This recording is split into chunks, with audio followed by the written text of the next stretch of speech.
I went against my dad's advice and I went for the better price. I was haggling. I'm always looking for a good deal, just like everyone else. But I also recognize that, you know what, let me put it this way. So there was this time when I was going to buy a vehicle, and I was living in Connecticut. I wanted to buy a Grand Cherokee. And so I asked my dad, who was reputable, who sold Jeeps, the Jeep Grand Cherokee. He said, I want you to go see, I won't name the guy, but go see him. He's a good guy, he'll give you a fair price. But I felt like it wasn't responsible of me not to price check and get a second price. So I went to there was two medium-sized towns, or I mean, in Connecticut they call it a city, but it's not like a city like LA. But so two small cities. So I went to the first guy, got a price. Went to the second guy, and I told him about the first guy.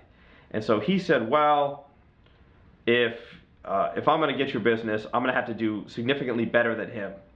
So he tries to beat him by, I think, $1,000, which at the time is significant. It's $1,000 bucks. I mean, it's significant to most people. It was a vehicle that was somewhere around $27,000, $28,000. So he came at me with this better deal. So I went against my dad's advice and I went for the better price. I was haggling. And then he couldn't deliver the car. 2 weeks go by, 3 weeks go by, 4 weeks go by, and no car. And so he couldn't get the vehicle. He just told me what I wanted to hear, and he was counting on a delivery of a vehicle. He was probably burning up the telephones, trying to do a locate, trying to find the vehicle somewhere in some locale. And it was this big stressful experience, and he kept putting me off, putting me off, putting me off, putting me off. And then he couldn't get the vehicle at that price. And suddenly what was a $1,000 difference became a $500 difference. And then when he still couldn't deliver the car, it became, I think, somewhere in the ballpark of about $350 difference. And then when I go to pick up the car, finally after over a month, stressing out, I get the car and it's got wheel locks on there. Now, that's not a big deal. There's just one problem. He gave me a bill for the wheel locks, $45. And I said to him, what is this? We negotiated the price. Well, it had wheel locks on there. And I said, I didn't ask for wheel locks. You eat the cost. And he accused me of not being a gentleman. Guy's a scumbag. He was nickel and diming me, playing this game. He wanted the deal. And I went through all this crap. And at the end of the day, I probably saved $300 bucks.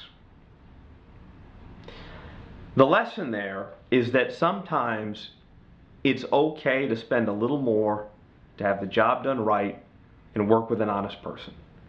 So, do I haggle? Yes. Do I want a good deal? Yes. But I don't push to save every single penny.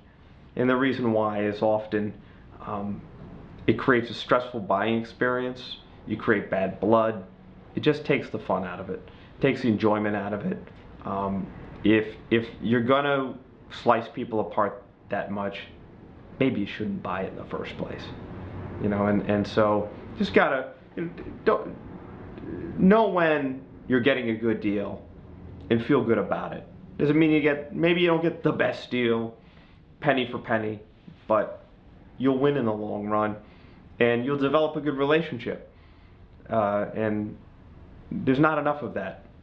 Good relationships between customers and businesses, because things have become less personal nowadays. And so if you have the opportunity to develop a good relationship with a car dealership or with somebody that you buy from on a regular basis, that's good, because it's getting harder and harder to tell the good guys from the bad guys. So if you can develop a good working relationship with somebody, be fair, be fair-minded, and I think in the end the lesson is you'll be happier that way. I know that I never forgot that lesson, and if I had it to do over again, I would have given the business to the first guy, because he was being straight.